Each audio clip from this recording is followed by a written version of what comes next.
जय श्री सीताराम जी की।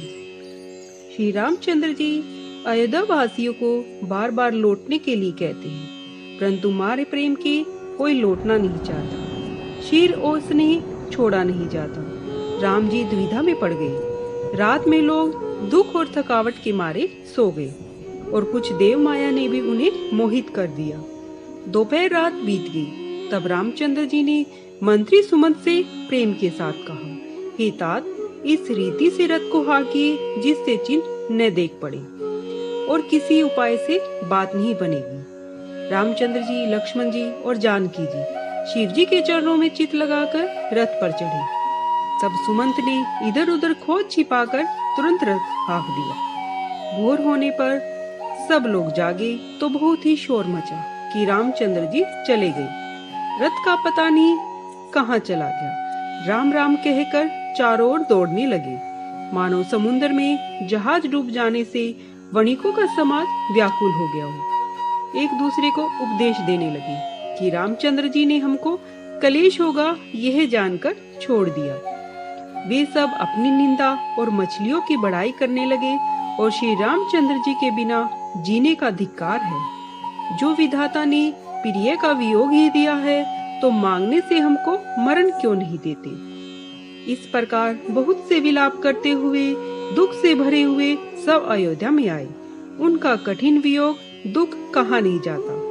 अवधि की आशा से सब लोग अपने प्राण रखे रहे। रामचंद्र जी के दर्शन के लिए सब नर नारी नेम और व्रत करने लगे और ऐसे दिन हो गए मानो चकवा चकवी और कमल सूर्य के बिना दीन हो गए हों। दोनों भाई सीता और सुमंत सहित श्रृंगेश्वर जा पहुँचे।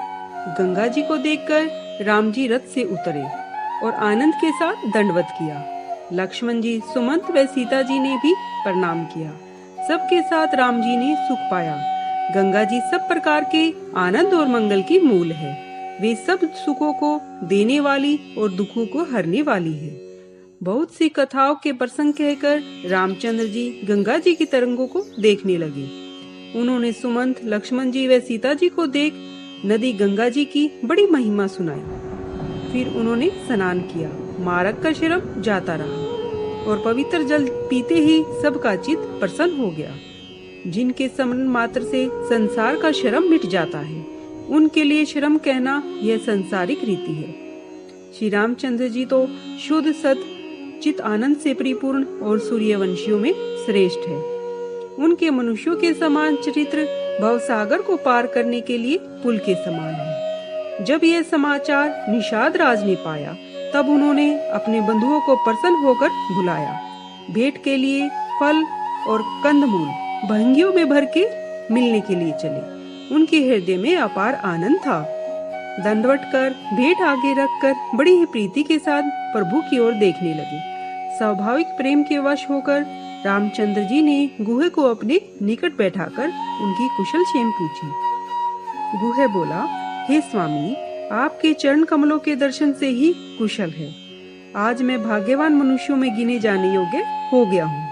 हे देव, यह भूमि और धन धाम सब आपका ही है और मैं परिवार समेत आपका नीच दास हूँ।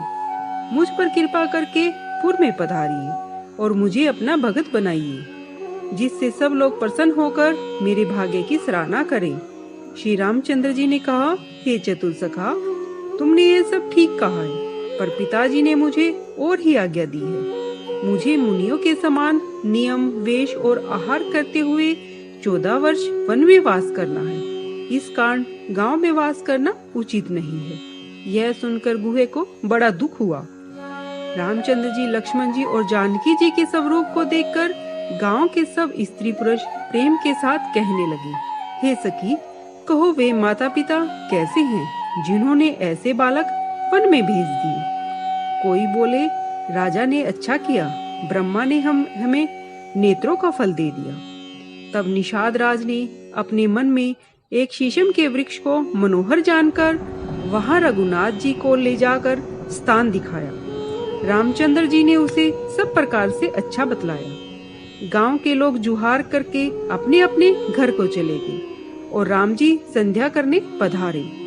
गुहे ने भली बाती ठीक करके कुश और पत्तों को कोमल और बहुत ही अच्छी सेज बनाई और पवित्र फल फूल और पानी मीठे और कोमल देखकर दोनों भर भर कर लाके रख दिए। जानकी, सुमंत और भाई लक्ष्मण सहित कंद फूल फल खाकर रामचंद्र जी सो रहे। तब लक्ष्मण जी उनके चरण दबाने लगे। जय श्री सीताराम जी की।